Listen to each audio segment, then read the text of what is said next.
네,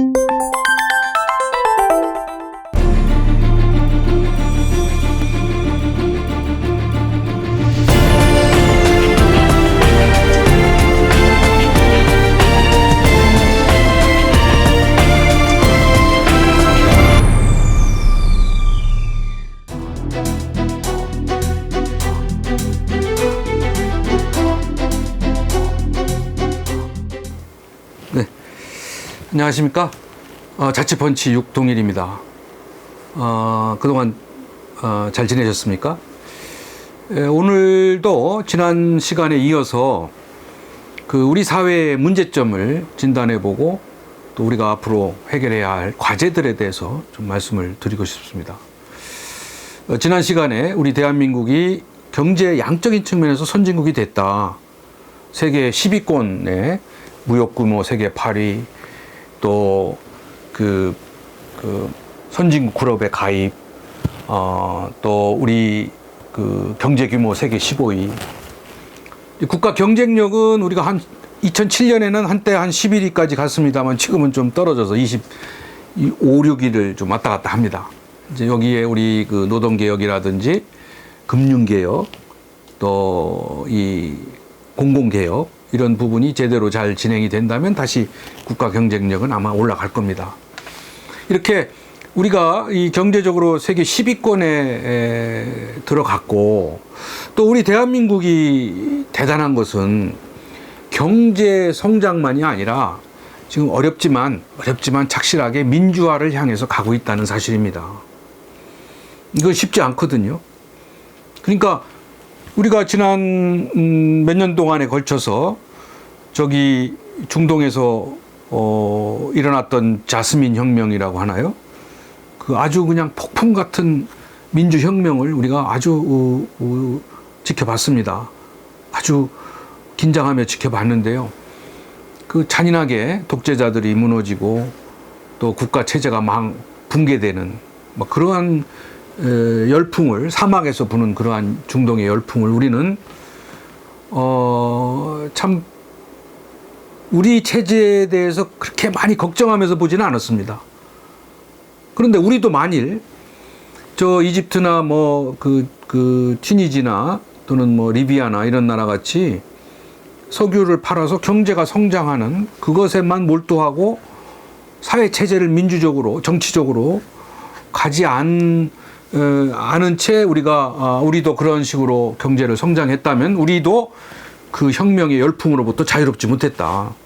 근데 우리는 이미 10월 항쟁이라든지 서울의 봄이라든지 또 국민 직선이라든지 이런 또 지방자치 실시라든지 이런 민주적 제도를 나름 진통은 있었습니다만 그런 것을 우리가 착실히 정착시켜 나가기 때문에 우리 사회가 안정이 시끄러운 것 같지만 오히려 안정이 되는, 다시 말해서 경제 선진화와 민주화가 동시에 추진되고 있다는 점에서 우리 대한민국이 상당한 강점이 있는 겁니다. 그렇기 때문에 중동 국가들과는 다르게 우리가 체제가 안정이 되고 오히려 세계의 찬사를 받고 있는 거죠. 우리는 지난 50년 동안의 경제 성장을 하면서도 우여곡절은 많았습니다. 독재도 있었고 또 군부 권력 찬탈도 있었습니다만 그런 거를 다 우리가 겪어가면서 급기야 지방자치를 하게 됐고 또 정권 교체를 했습니다. 우리의 손으로 선거를 통해서 총칼을 안 들고도 선거를 통해서 야간에 정권 교체를 했고 여간에 정권 교체를 했다.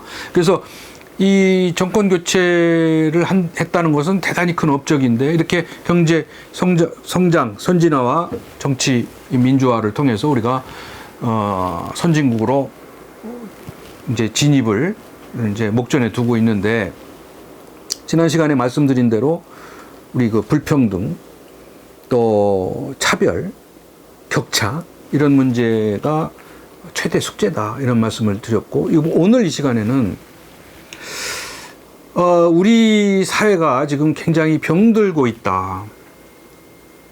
우리 국민들이 굉장히 힘겨워하고 있다라는 사실입니다. 격차, 중산층의 붕괴, 빈곤 이런 문제가 같이 연결은 돼 있겠습니다만, 우리 대한민국이 지금 자살률이 세계 1위다. 그 통계치가 그걸 아주 적나라하게 보여주고 있습니다. OECD 국가 중에서 우리가 11년째 세계 1위입니다. 지금 10만 명당 29.1명이 자살을 합니다. 매년. 이거는 압도적인 1위거든요. 2위가 헝가리라고 하는데 거기는 우리보다 훨씬 절반밖에 안 됩니다. 3위가 일본 이런 순으로 가는데 우리는 압도적인 1위다. 다른 통계치로 이야기하면은 우리가 매일 42명이 자살합니다. 매일. 하룻밤 눈을 뜨면 42명이 자살. 오늘 뉴스에서도 일가족 4명이 자살을 했습니다.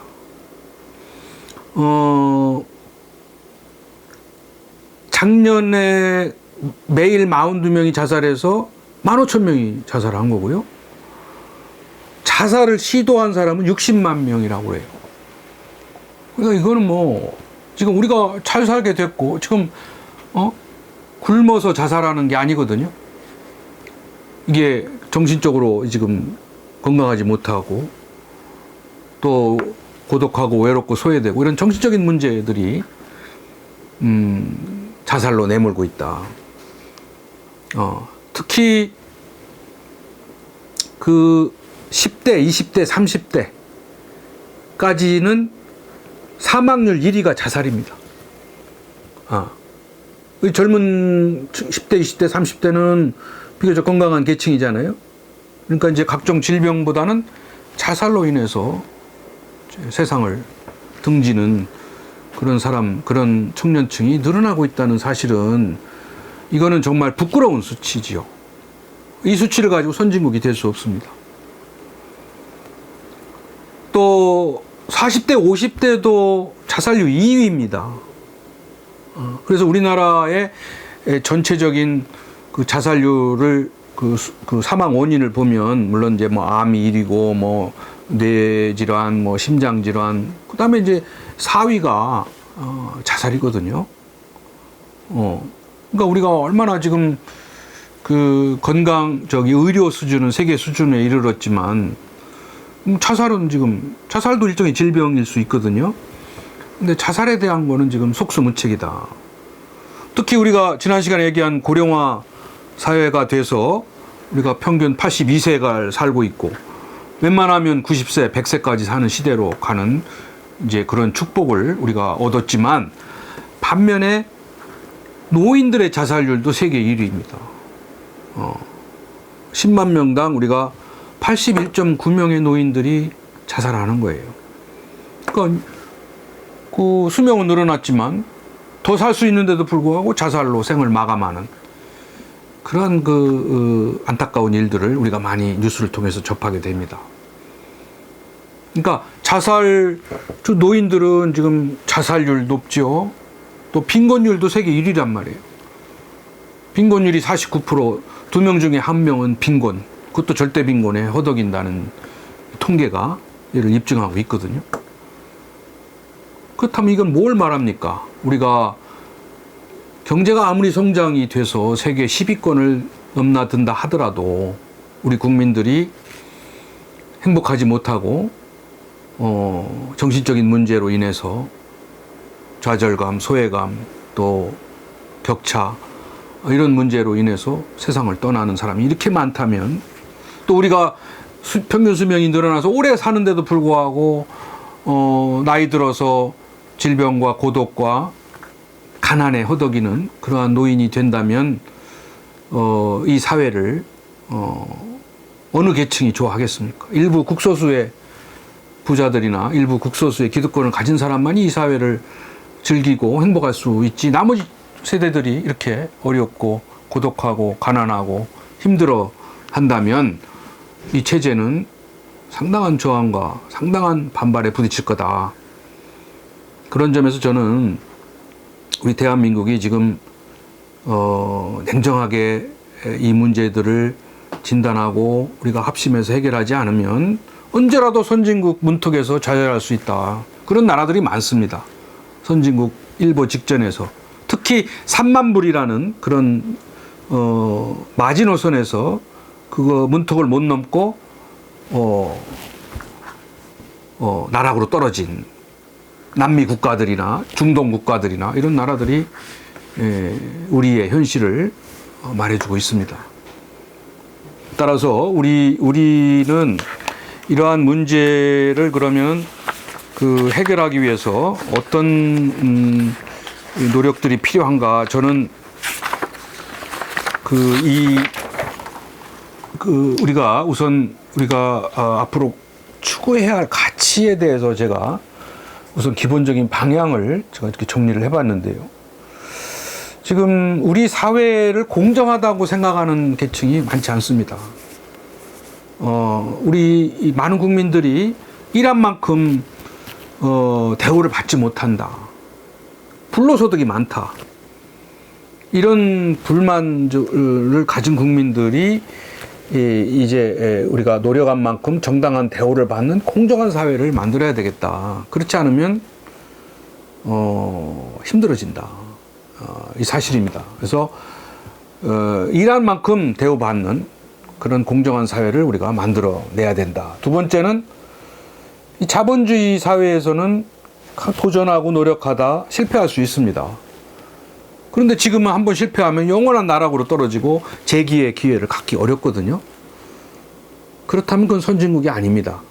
우리가 열심히 노력해도 게다가 실패해도 또 좌절을 해도 재기할 수 있는 기회를 주는 나라가 복지사회입니다.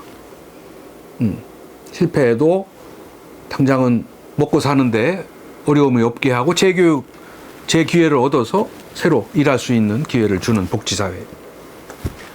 또 아까 쭉 설명을 했습니다만 격차와 소외가 없는 세대 간의 격차, 지역 간의 격차, 남녀 간의 격차, 이러한 격차와 소외가 없이 균형적으로 살 수 있는 그런 선진 사회를 우리가 만들어내야 된다. 또 그 네 번째는 지금 우리 정의가 많이 무너져 있습니다. 정의롭지 못한 사회다. 유전무죄다, 무전유죄다, 이런 말로 대표적으로 그 사회의 그 불공정, 비리, 부정의한 문제를 표현하지 않습니까? 그래서 이제 윤리와 도덕이 살아 숨쉬는 정의로운 사회를 우리가 만들어내지 않으면 앞서 말씀드린 그러한 문제들이 해결되지 않는다. 그래서 우리가 앞으로 경제의 양적인 성장이라는 가치만 추구할 게 아니라 성장과 함께 공정한 사회, 복지사회, 선진사회, 그리고 정의로운 사회로라는 가치가 같이 조화를 이루어야 된다. 그래서 오늘 이 시간도 우리가 글로브를 끼면서 날려보내야 될 것은 이 격차와 소외, 불공정, 비윤리, 비도덕적인 이러한 것을 우리가 번치로 아주 속 시원하게 날려보내야만 진정한 선진사회가 된다. 우리가 행복한 삶을 살 수 있다.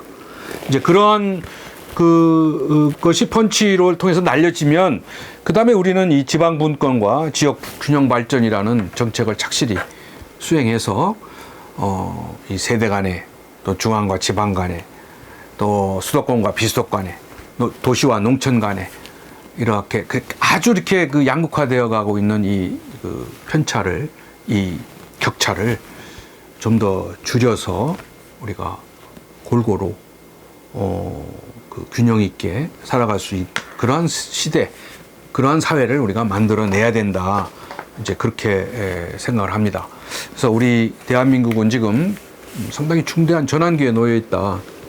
우리가 이만큼 여기까지 왔지만 앞으로 우리가 더 대한민국이 업그레이드 되고 또 국민 모두가 행복한 그런 사회가 되려면 해결해야 할 과제들을 많이 우리가 안고 있다.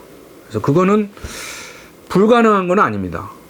우리가 정확하게 같이 국민들이 진단하고 같이 힘을 합하고 헤쳐나가면 당연히 할 수 있는 문제다. 그런 점에서 오늘 이 시간을 통해서 우리 대한민국의 역시 오늘의 현실과 또 우리 과제에 대해서 좀 알아봤습니다.